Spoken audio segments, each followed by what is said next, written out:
Welcome to another episode of We Are Carbon. I'm Helen Fisher and I'm joined by Colin Andrews, Chair of the Tiyeni Fund, who are training low-tech regenerative methods to farmers in Malawi, Southeast Africa. This really is transformational work that's creating fast and dramatic increases in crop yields. Tripling and even quadrupling the output of a field is not uncommon, and that's alongside reducing the required labour and input costs in the long run. It's the perfect example of how lives can be completely turned around for the better through low-cost, accessible solutions when we focus on understanding and working with nature. Smallholder farmers are being moved from food poverty to having a surplus of crops that can be sold to further improve their lives. Colin offers some wonderful analogies to help visualise the necessity to farm in harmony with soil and its natural systems and relationships with plants and the microscopic life that it houses. We considered the global lessons that can be learnt from brittle climates that have had to change course in order to address food poverty, along with why nutritional density should be one of our main focuses when it comes to solutions for the future of our food security worldwide. There's also some great insights here into the history of land management in Malawi and how and why the soil became diminished to little more than dirt, with an impenetrable hardpan that sees any remaining nutrients washed away with a heavy rain. The transformation from this to abundant production is thanks to the method known at Tiyeni as deep bed farming. I'll embed an animation on the website that Tiyeni have produced to explain their approach, so check in the description for that link.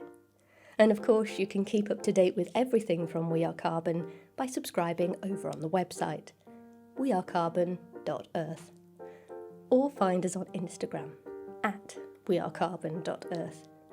Right, let's get stuck in. Hello Colin, thank you so much for joining me today. Really appreciate you being here. And before we get really stuck into everything, I wonder if you could offer a brief introduction both to yourself and also to some of your work with Tiyeni.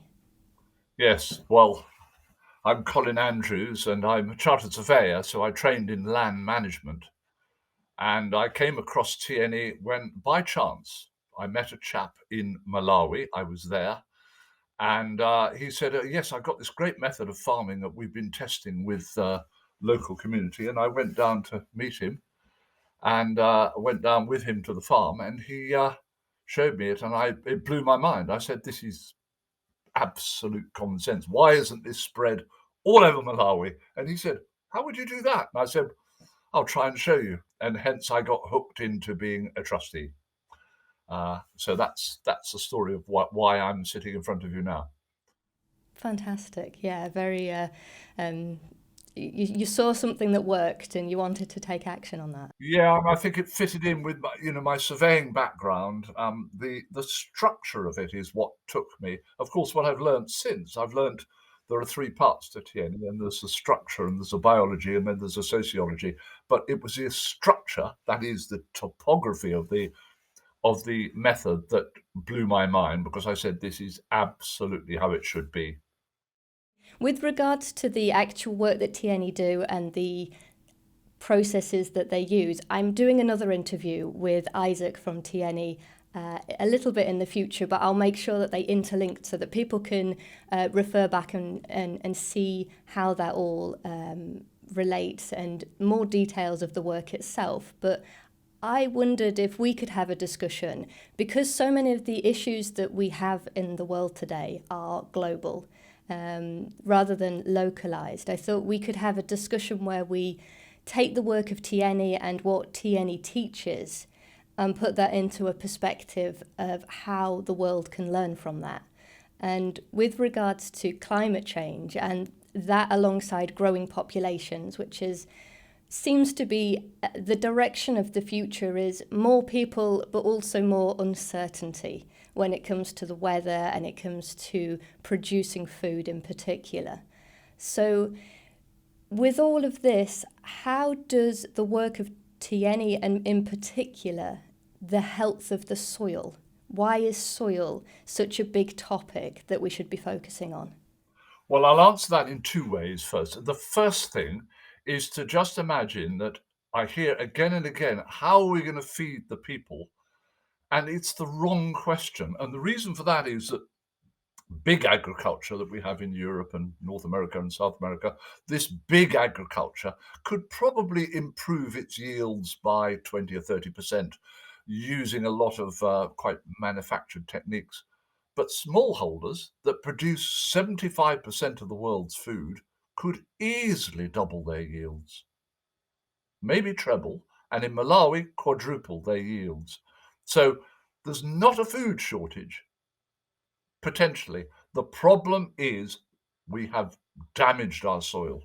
We have not treated it with reverence. And the soil has spent hundreds of millions of years having a relationship with plants. Plants know how to grow it, and the soil knows how to react to it. And of course, the soil is a living thing. So to actually ignore soil or treat it like dirt is the worst thing and the most arrogant thing that humans can do. And unfortunately, arrogance comes from ignorance. Yeah. Yeah, because when we look at the modern way that we farm, it is actually just horrific towards the soil. We're literally killing the soil in every process, in every yield that we take out. We are, and actually, when you think about it, and this is something that's come to me only in the last 2 or 3 years, humans have always, since they started farming land, have always damaged the soil. But until the Industrial Revolution came along, we couldn't do it in an industrial scale. We didn't have the machines, it was just people. So the soil had basically, nature was stronger than we were.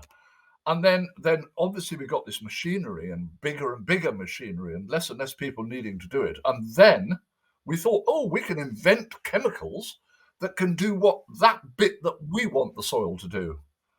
And so what we've done in that arrogance is we've destroyed, or we are in the process of destroying that top 30 centimeters on which the whole world depends for its living. Yeah. So it really is crucial to say that we can just Absolutely. keep And on ignoring this problem. Yeah. And that, in many ways, it's kind of like if we put that into an optimism, there is huge scope for improvement because enormous. we've literally had such arrogance and ignorance on this topic. Yeah. And it's so quick to put it right because nature is very forgiving. Thank goodness. We can put it right. It is, and it won't take long. If the governments and the people want to do it, it will happen. It's already a groundswell of movement, but it needs to spread to government, and government will probably follow it from the voting point of view, but the governments must get involved. We farmers are doing it and organizations, but you know, it's a really important role that government has in getting this to the next step, which is looking after the soil properly. Yes, it seems to be something that, like you say, it's coming from the farmers first. It's coming from and a lot of the science just hasn't found its way into the government and into the larger bodies that actually can have an impact. And I think that's what is so interesting to me about the work of Tiyeni. Projects like this, it's like you've just said, we can change it quickly. And that seems to be the missing link sometimes, is that we have information that's very much outside of us and very much detached from what the public can really engage with. Whereas this is saying, look, actually, the problem was really bad here, but look how quickly we've changed it. And that then, that in itself should override any hesitation and reservations that people have in taking this on board. So in Malawi, the work of Tiyeni started because things were so bad, because the soil was very much degraded. So what was the condition of it? What were the signs of degraded soil? Yes, the signs first, and then maybe you'll ask me for the reasons for those signs. Okay, the signs of a degraded soil were um, bare slopes with bare, hard soil exposed to the elements where minimal weeds or any other form of growth. That's one. Two, on the rains, bright red rivers, so thick with mud in them that they almost seem like a treacle. That's it. Wilting crops that have grown beautifully and then suddenly they go brown and wilt. And of course, the biggest sign of all is food poverty. So 2002, we had a lot of deaths from malnourishment, and people were going around chewing leather, eating banana leaves, just looking for anything to eat because the country ran out of food. As to the reasons why, I'm sure you'll ask me, but so the signs are very human. And then when you look at the soil, these bare pans, and then you look at the vegetation, and you can see it's suffering. Suffering not necessarily from shortage of water, although that's the worst one, but also suffering from a lack of appropriate micronutrients. Yes. So really that idea that nature takes over anywhere, like if we left a bare patch in our gardens here in the UK, we would be inundated with weeds. And what's happening instead is actually nothing's coming in to fill that bare soil. And anything that is growing is declining and wilting away. So it's Yes. fairly obvious. And of course, there's a misleading thing there, bare soil. Well, I consider that soil and dirt are quite different things. Soil is a living organism with 8 billion little living things in every double handful of healthy soil. That's what they reckon, 7 to 8 billion. And yet this hard pan, this hard, almost shining at you, there's no topsoil Yeah. there. So it's almost man-made concrete surface. It's just so Exactly, dense and and therefore, how can a seed, you know the parable of the seed, some fell on stony ground. They should have said some fell on hard pan, because there's no way that a seed can grow. It just can't. okay, so then that brings us to, as you suggested, what are the causes? Why Yeah. does it reach that point? And to go a little bit of history here, that before before the traditional methods of farming, as they're referred to in Malawi, would take off, they used to practice shifting cultivation.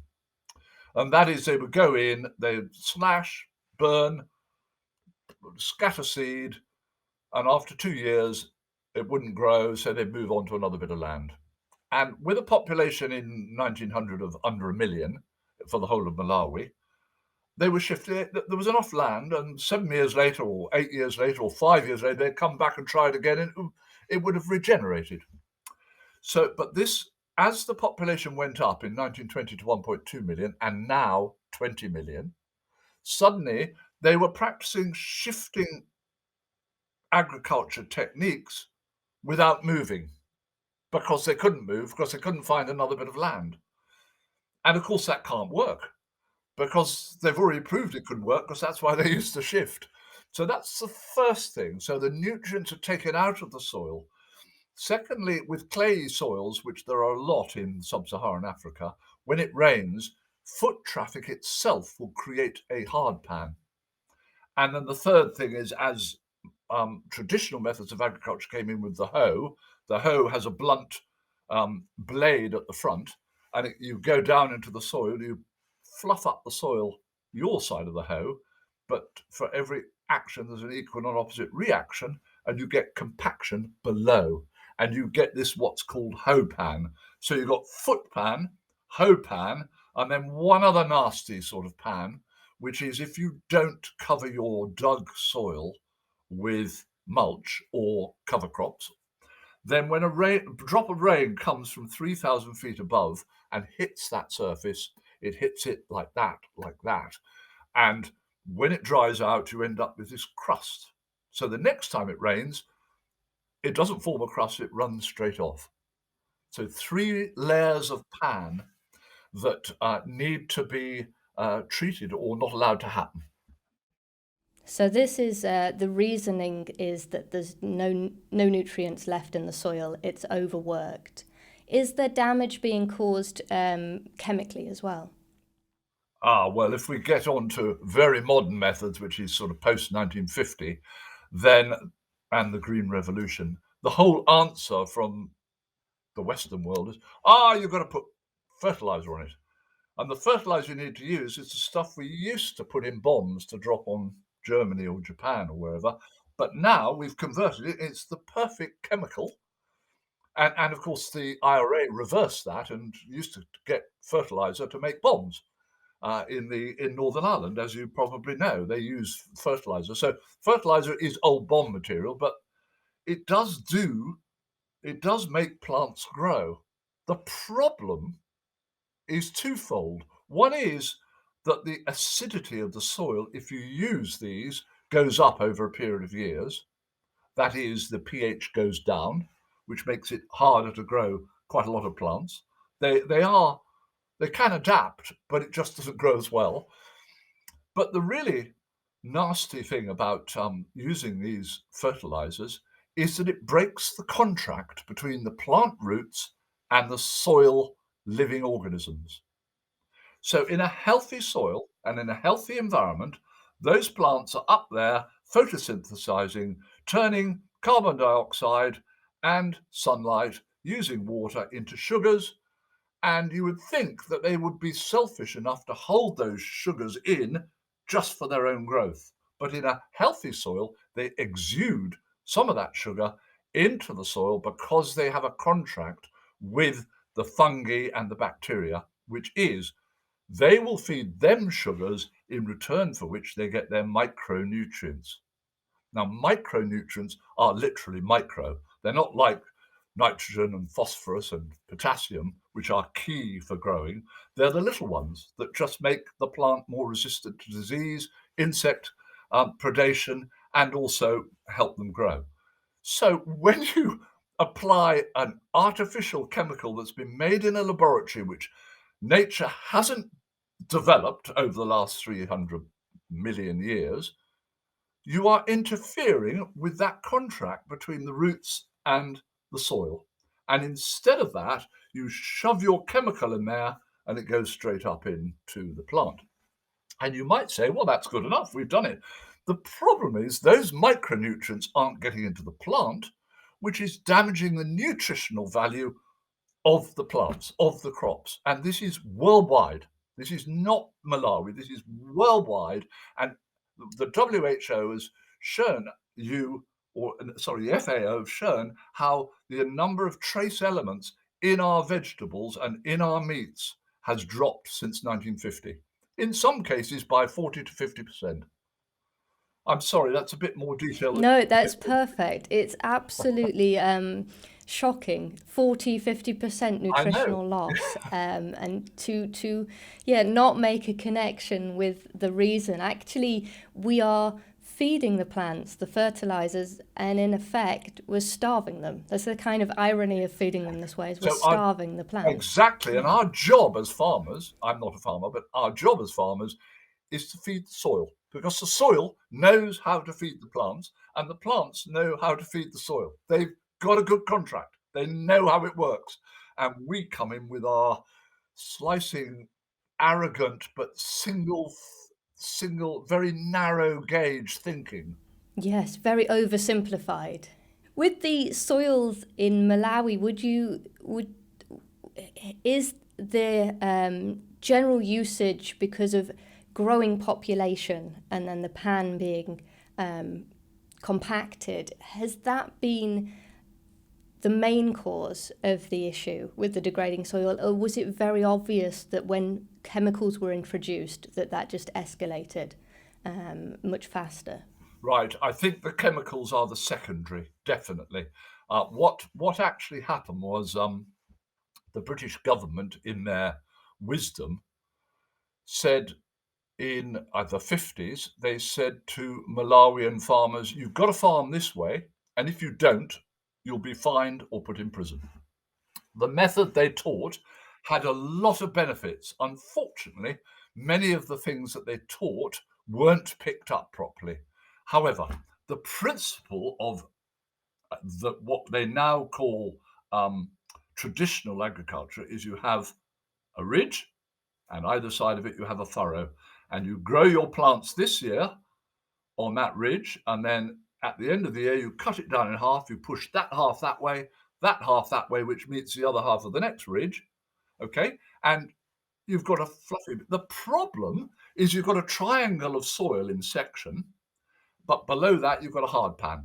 Now that hard pan, which has been caused by hose or foot traffic, they never break. They just move, fluff the soil from side to side, ideally a little bit uphill rather than downhill. And the danger of that is when you get a heavy rain, then the rain comes down, it percolates through the fluffy soil, it hits the hard pan, and if it's on a slope, you lose the whole lot. If it's on a slight slope, it'll just run and take the soil with it. So that's half the problem. It's not the whole problem because there are other things that happened. For instance, leaving the end of their furrows open so that the water runs along the furrow and downhill, or putting your ridges and furrows up and down the hill. Loads of mistakes they made, and this was at a time when Malawi was going for independence, and this rule that the British government had come out with about how to farm, which was well intentioned, played into Hastings Bander's political agenda perfectly, that they wanted independence, and there was unrest in Malawi, and they got their independence. And unfortunately, when they didn't change the method of farming, and so that has continued from the 60s right the way through to the present day, where you see soil, all that trouble they take to make these beds. 650 tons per hectare of soil is moved by using that method every year. And they do all that work, the rains come down and wash it away, or worse still, because of climate change, the rains are no longer predictable. They come and then they get a dry spell quite often in the middle of the growing season. Now, with a deep bed method, your roots are much deeper, got access to more liquid for water for lots of reasons, but mainly because you've broken the hard pan and you percolated the water into that. But with the traditional method, you've got this hard pan, you've got a triangle of soil that it grows in, the roots go down, hit the hard pan, go flat, you get a dry spell, the plants wilt. Yeah. So it's everything that's going on under the surface that we can't see that is causing all the problems. Exactly. Yeah. And of course, the FAO and all the other big organizations a few years back were saying erosion is the problem. Erosion, we've got to stop erosion. Yes, but erosion isn't the problem. It's man's approach to how they treat the soil that is the problem, resulting in erosion. So you have to go back one step. Yeah, erosion's a symptom. Exactly. Yeah. Okay. And we have, in Malawi, things got so bad that it led to food poverty. Around the world, we could sort of look at that and think, well, we're a bit immune to that because our climates are less brittle. Is that something that, we're just very much wrong to take that attitude? Are there other soils that are very close to this kind of condition? And is there anything that's immune to it? Of course not. If you want to attack nature, eventually you will suffer. But we have been so lucky in Britain. We've probably got among the best soils in the world in Britain. So I would say so far we've just about got away with it. But what we're doing to our soils on many of our farms in Britain is very destructive, and lots of talks I hear, they've been stated and then withdrawn, that we've only got 50 crops left in the Western Europe's soils and in American soils. I'm not sure that they actually quite mean that, but they mean that well, I know I've talked to farmers and they have to increase their fertilizer year on year for the same yield. They were getting higher yields from it, and then a lot of that fertilizer gets washed out and damages our rivers, our streams, and our biodiversity. So it's unsustainable in sort of every way you can think of. We're damaging the soil, we're damaging the Yeah. environment, From every angle, it's just and terrible. making less and less profit. And of course, there are two types of farmer. There's the farmer who sort of understands his land and has been pushed by government and by supermarkets and wholesalers to do it a certain way. And then and they're probably going out of business because all the time. The value of their crops is going down because the buyers can push them around, and then you've got the venture capitalists who have 100,000 acres, and they're not farmers. They're sitting in office blocks in London, making money for their clients. You can't blame them for that, but don't expect them to look after the land. They probably wouldn't know what a handful of soil looks like. Yes.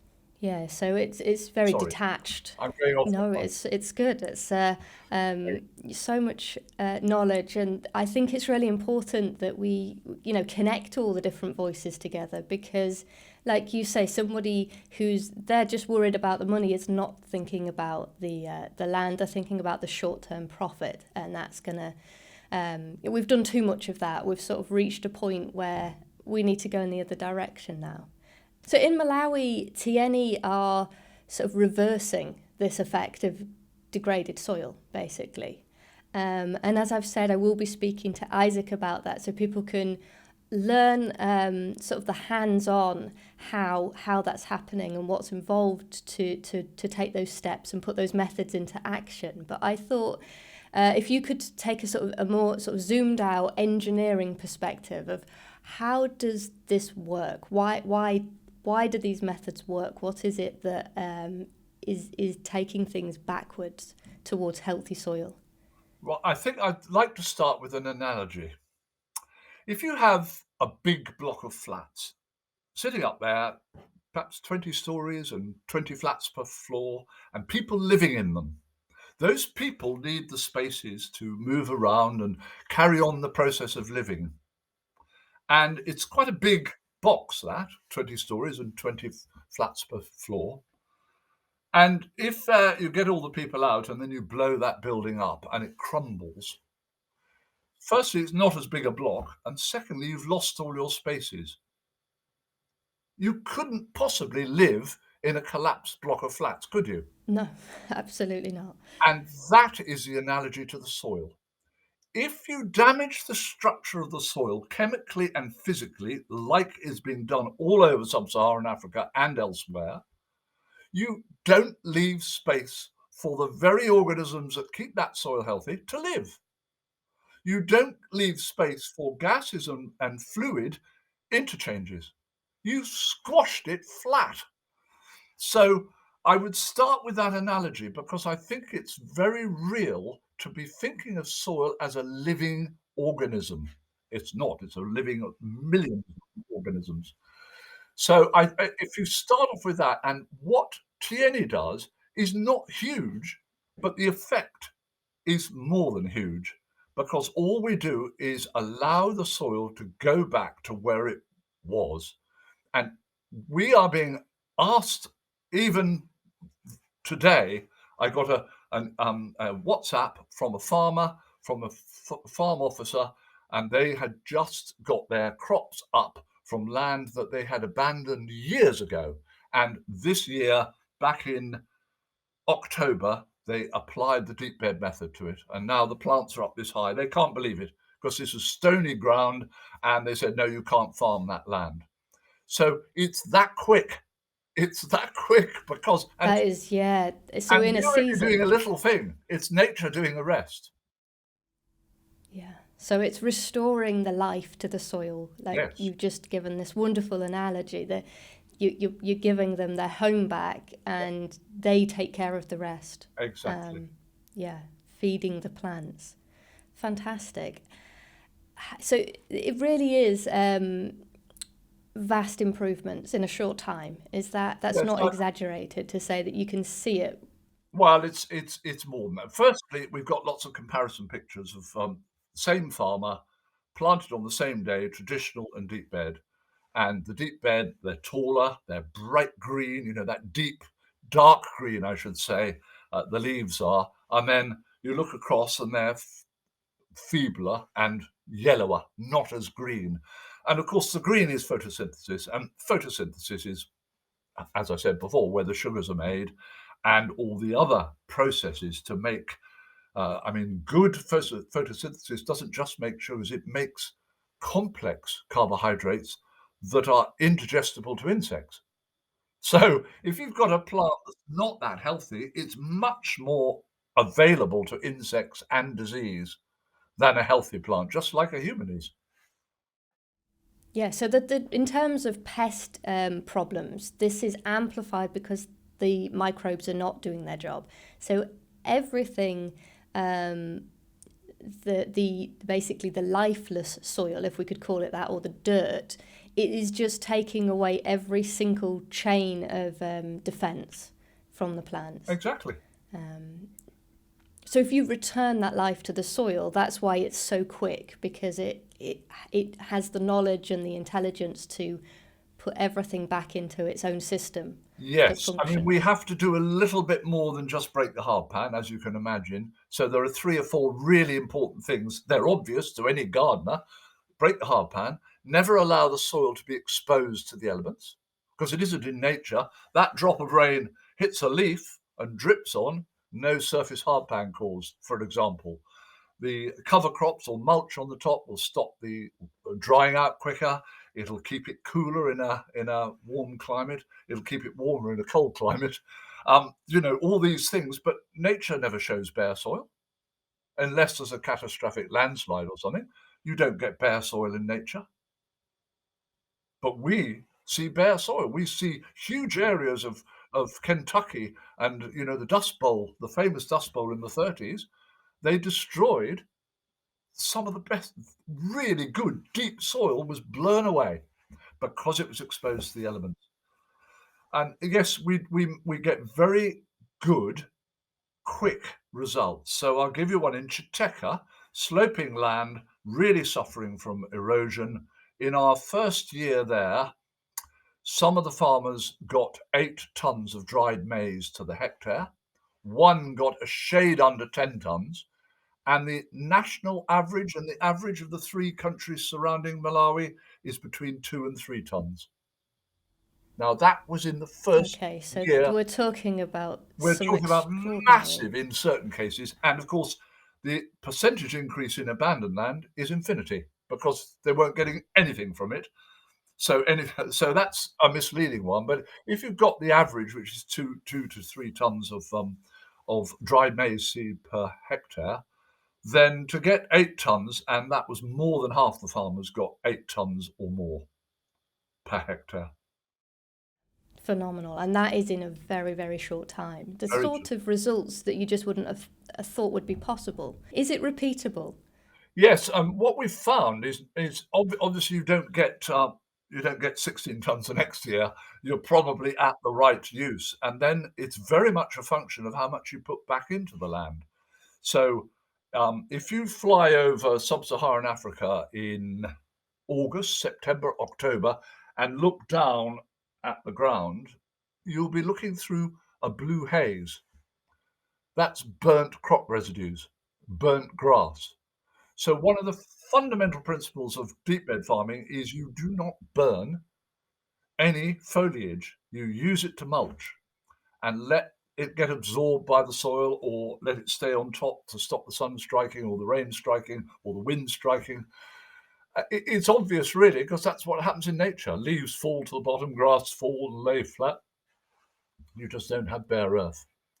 And so we have to put it back. And then, of course, to make good compost, which is a big issue in itself, you do need some nitrogenous waste, i.e., excreta from animals or humans. Obviously, there's cultural issues with using human excreta, although we're working on that at the moment with a group of farmers. But we have a pig pass on program and a goat pass on program for particularly for Islamic families, because of course they wouldn't have pigs. And that pig program, where they get the best farmers get who've built a pigsty or a goat stall, get given a sow, and the first female descendants of that sow on a regular basis, on a frequent basis, get passed on to others in the community.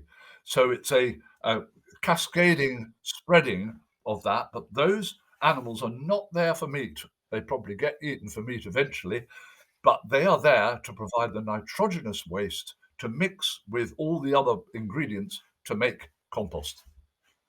And that compost it's a fundamental part of the nutrient balance. So by breaking a hard pan, we're letting these roots get down into water and micronutrients, because all the time bedrock is being broken down by fungi and um, other organisms, and those micronutrients are then, as soon as they're broken down from the rock, they're available to the plants, and the fungi transfer them in their web of their cobweb of roots, and then the bacteria do their stuff between the two. So that recharging of the soil with compost is fundamental, and farmers are limited by the amount that they can find. So if they don't put any compost on, they will end up with a hard pack. They'll end up with bare ground again, because they will suck all the nutrients out. They have to replenish. So it's that valuable that the pigs themselves are worth keeping, not for the meat. No. Don't even need to get meat. It's actually, it's like a function of building the soil. Exactly. And of They've course, got a role to play. and in many parts of the world, you don't have to keep a pig or a goat in a pen. They can free range over their field, and they're doing exactly the same thing, but as nature intended. Unfortunately, we just haven't got the amount of land in Malawi to allow that to happen in most places. The average small holding is 1.5 to 2 acres. With the deep bed method, and that wouldn't support most families traditionally farmed, or only just, they'd have hungry months of January and February. But deep bed farming, we find a family of 8 can be supported on just a half an acre in deep beds. And that raises a number of other things. The first thing is that they can grow the rest of their land for cash crops, make money to pay for education or a tin roof on their huts. But more importantly, they don't have to farm all their land. They can leave a bit to grow firewood or leave a bit fallow, and that's quite good for biodiversity. So there's things appearing from this successful method which we didn't predict in the early stages. Yes, and that's the thing, isn't it? When you leave things to nature, it doesn't take very long for her to sort of surprise us with all Yes, sorts of exactly. answers that we didn't even look for. Yeah. And I think this is the thing with these kind of projects that support biodiversity. They are, as I've said already, they're right in front of our nose, because I think people struggle to engage with the discussion of climate change sometimes, because it's always about something we can't see. It's up in the atmosphere, or it's a potential problem that might happen in the future, whereas these are offering results that people can witness the transformation. Yeah. And this is because we're not talking about global climate as much as we're focusing on the microclimate.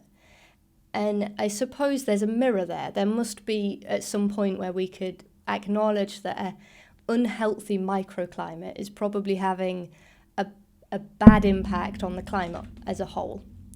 Whereas if we can actually witness healthy rejuvenation of microclimates of the land under our feet and see that things are balancing out, we're probably heading in the right direction. I think that's right. I think it's interesting that the deep bed method was really developed to deal with what you said, microclimates, or in fact an unpredictable climate pattern. But what we realize, of course, is that what we're doing to that soil, which is locking all this carbon down into it, is we're not only combating the effects of climate change, but we are, in our own small way, reversing that climate change by taking carbon into the soil. And that's something, again, that when we started on this, it wasn't a subject of discussion. But we now realize that if farming's done like this everywhere, huge amounts of carbon can be absorbed into the soil, and always were in the past, until we started messing it up. I don't know whether you know that there's pictures, satellite pictures of the world during ploughing season, and it shows the amount of carbon dioxide given off by the very effects of ploughing. And what happens is a bit like my block of flats. You imagine running a plough through the middle of a block of flats. Not only do you get the tumble, but all the people dying inside it, i.e. all the microbes, they're madly trying to survive. They speed up their metabolism, they die, and this carbon dioxide goes out into the atmosphere. If we stopped ploughing just that one thing, we would reduce the amount of carbon dioxide put into the atmosphere hugely. And of course, there is a growing school of thought that disturbing the soil is nearly always a negative. Yes, because there's so much delicacy to that life. Yeah. And of course, we get criticised. They say, well, you're disturbing the soil because the first thing you do is go in with a pickaxe and break up the hardpan.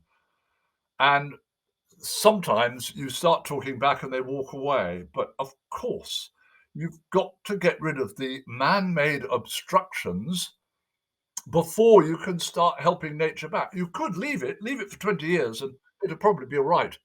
But most people haven't got 20 years to wait for their next meal. Exactly. Yeah, you're speeding up because you understand what the problem is, and yeah, fast forwarding it. Yes. Yeah, fantastic. And see what we're talking about when we think of the huge problems in the world. There's so much money that is injected with regards to technology and finding solutions to all these big problems, and yet what you're describing is such low tech.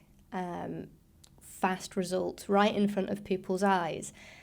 You couldn't really find a problem that is perhaps more imminent than something like food poverty, where people are really they're either starving or they're malnourished, and you're reversing that quickly. That's huge, and we shouldn't underestimate the impact of what this work is achieving, and yet it doesn't seem to get the focus. It almost goes under the radar with regards to sort of big discussions on solving big problems. And do you find that to be the case? And if so, why do you think it is? Okay, so firstly, I'm very glad that you put those two things, you thought hunger and malnourishment, because of course there is a problem that a full belly feels like you're satisfied, but I think 52% of children in Malawi are stunted, and they're stunted because of poor nourishment, malnourished they are. So I think the problem is that large organizations particularly, and even large corporations, and dare I say it, people like Bill Gates, are all really well-meaning. They really want to solve the problems of the world. The problem is they have the arrogance to think that they can come up with something simple that's directly aligned with their experiences so far. And this is where I have to explain what makes Tiyeni, what I believe makes Tiyeni different to those organizations.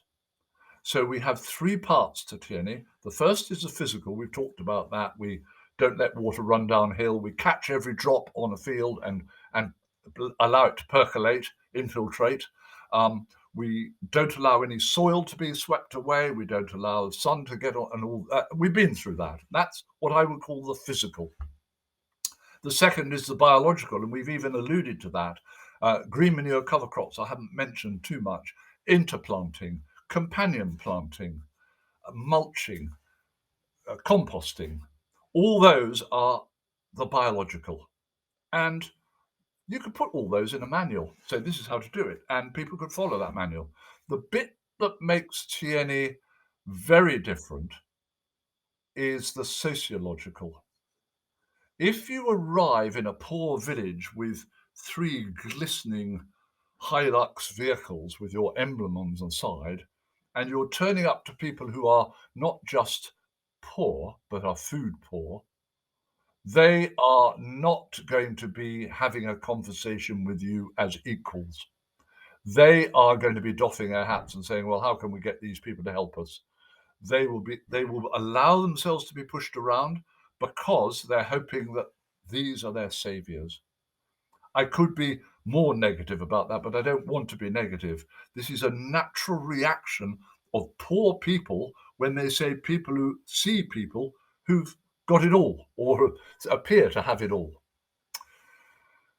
And what happens with these large organizations is when they move away, they do their stuff. Right, we've got 20,000 people are now food secure because of what we've done. And then they turn their backs because they've got lots of other people to teach. The average retention rate in sub-Saharan Africa is under 3%. Under 3%. Now that's not me, that is reports again and again, under 3% retention. So that shows it's not sustainable, and the question mark is why. And you hear people say, oh, well, they're just stupid. Well, I'm sorry, farmers are not stupid. They really aren't. They're hardworking, and they're farming. Their families, their wives, and their children depend on getting it right, or their husbands, because women do most of the farming in Malawi. Um, so the construct we've got is that we can go in, and like Bill Gates has put loads of his money into, he's thinking that fertilizers are the answer. He's actually put billions, I think, certainly millions, hundreds of millions, into providing fertilizer, believing that he's done the right thing, believing because people are telling him. And the people that are telling him are the people who run the agrochemistry industry. I heard that at COP26, the largest pressure group there wasn't the fossil fuel people; it was the agrochemical people. There were 530 people there from agrochemical. That's what I was told. I haven't been able to check that. So, going back to your question, um, I have noticed that the large organizations tend to come in with a lot of money. They pay farmers to learn this method. They pay them to continue the method with the aim of sustainability being we'll stop paying in 3 years' time. And what happens in 3 years' time is the farmers stop doing it. So we've even had the larger organizations come into our office shouting at us saying, you're stealing our farmers, which obviously is ridiculous. We don't give any incentives. We Farmers adopt this method because they see it works, nothing more than that. And of course, so we're a little bit unpopular with a couple of the larger organizations in Malawi because their farmers are saying, no, I want to do deep beds now. And in one case, we know they're paying them not to do deep beds. So if I say that's the very negative end, most of it's not as negative as that, but it is a war out there. And if you're a large organization, one of the things you want to do is to continue as an organization. Your loyalties are firstly to your organization to make sure you get the funding, that we can still be there next year and the next year after. And then your second priority is the recipients of your work. And I would say Tiyeni is not that. We put the recipients of our work first, and our aim is not to exist in 10 years because we'll have done our job. So that's fantastic. That's when the actual problem is at the heart, and solving a problem is at the heart of the organisation, rather than competitiveness or financial sustainability. Yes.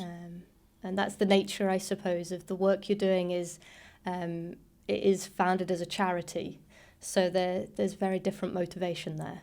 There is, but of course, a good charity must be run on business-like terms, and that is something that I have brought. I'm a businessman, and I have brought that to Tiyeni because the people who set it up are wonderful people and with charitable hearts.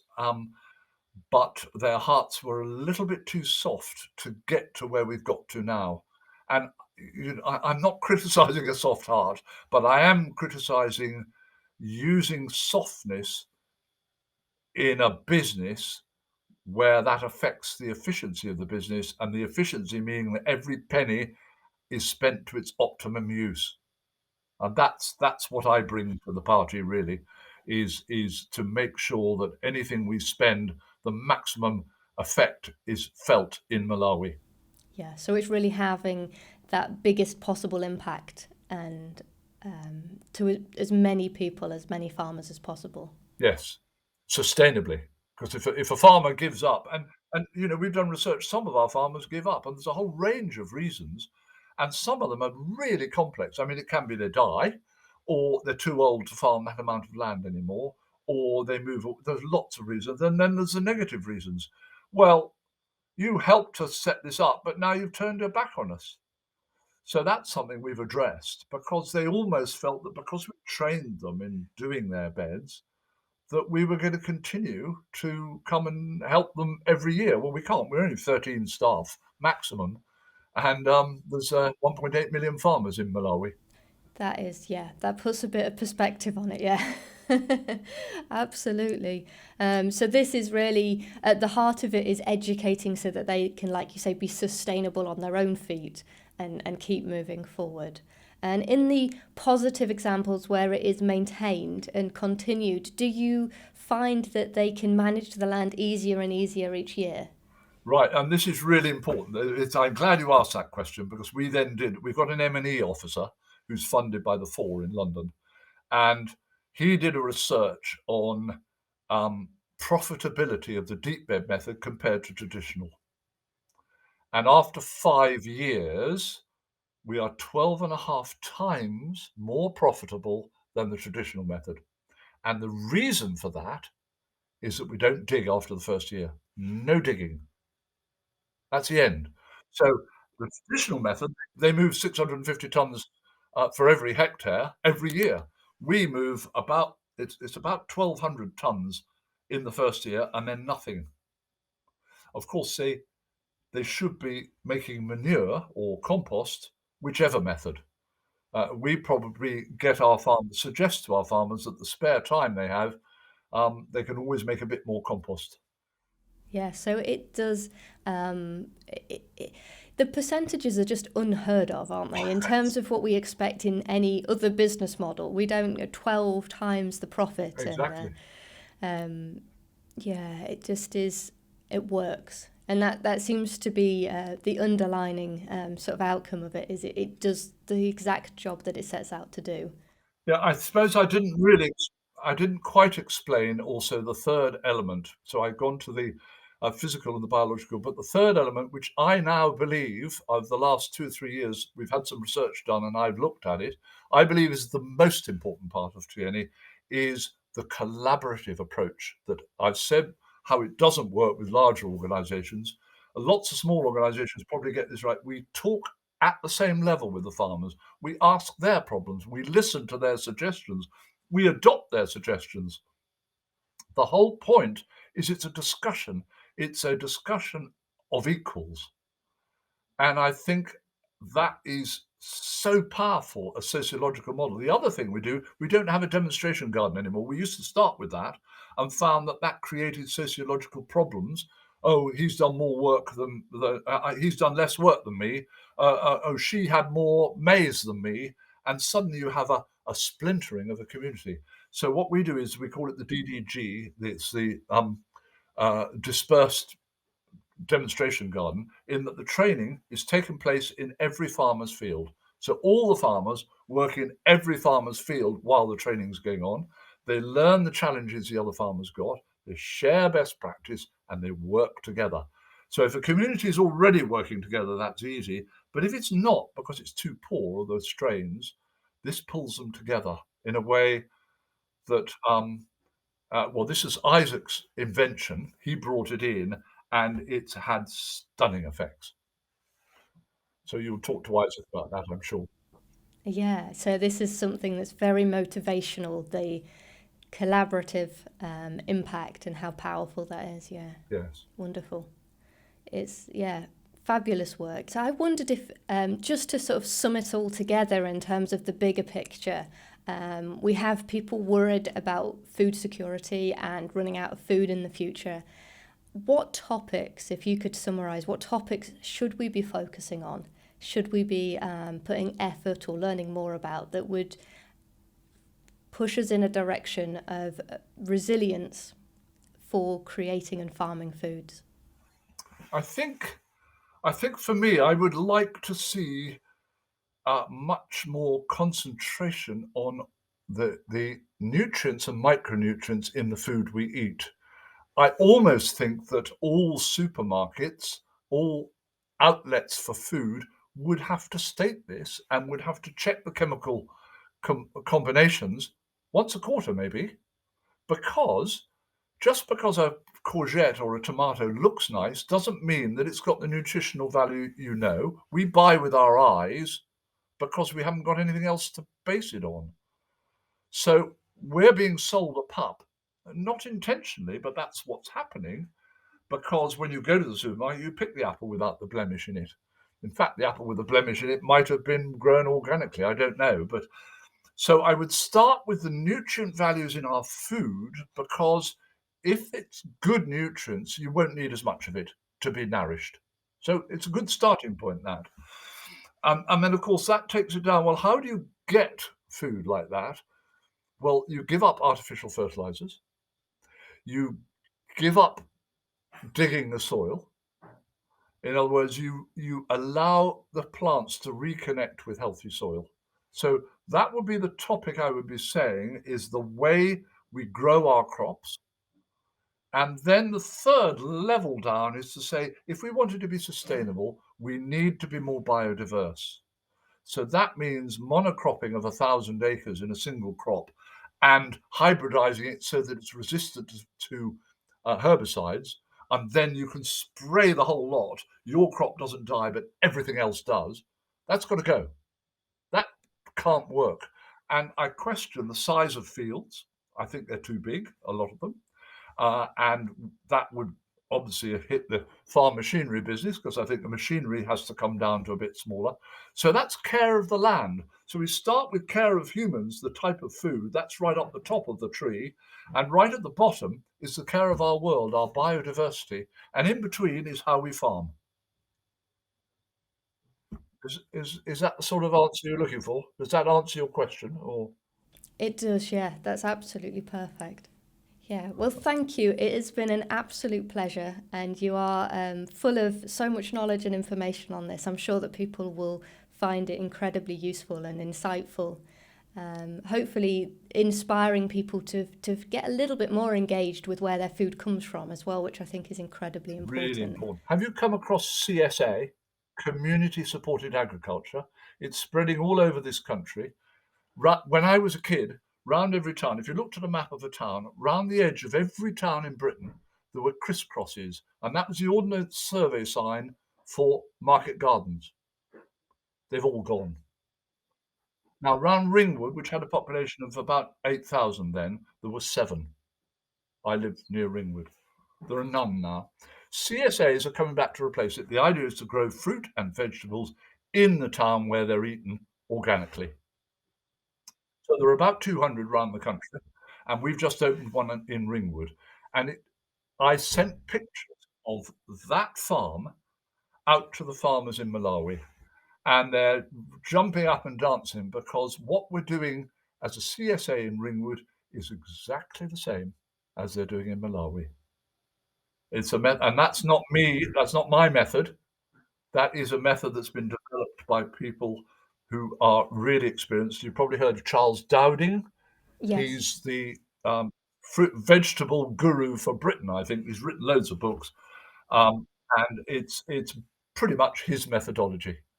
So it's a lovely connection to think that the solutions in this country are not much different to the solutions for a poor sub-Saharan African country.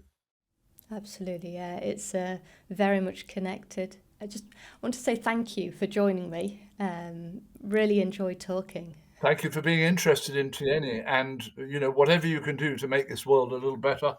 Um, Alone, we're a drop in the ocean, but together, we're an ocean. That's it. Absolutely. I love that. Very much so. And if people wanted to learn more about TNE, is it the website? That's where we should send them to. That's the starting point, and in fact, it's what we do. And in there is not only a 6-minute animation, but there's also the steps in creating a deep bed garden. We have got to update it because the sociology, we haven't put the sociology in there, and we're just working on that now. We hadn't realized that without the sociology, the other two don't count, really. If we don't get that right, it's not going to work. Yeah, there's always people at the heart of it. Always people at the heart. Well, fantastic. I hope you have a fantastic day as well. Enjoy your afternoon. Thank you very much, Helen. Thank you for taking an interest. You're very welcome, thank you. And thank you for listening to this episode of We Are Carbon. Next time we'll be joined by Kelly Earhart, co-founder of Project Vesta. This is a nature-based carbon capture solution with a difference. They're exploring a way to rapidly accelerate and scale up the permanent carbon storage that results from mineral weathering. The process the planet uses to store carbon over hundreds of millions of years is being brought down to mere decades. That's a lot of potential, and we discuss the ambitions, challenges, and implications of this project. You can keep up to date with everything from We Are Carbon by subscribing on the website or following along on Instagram. Search for wearecarbon.earth. And let's keep figuring this all out together.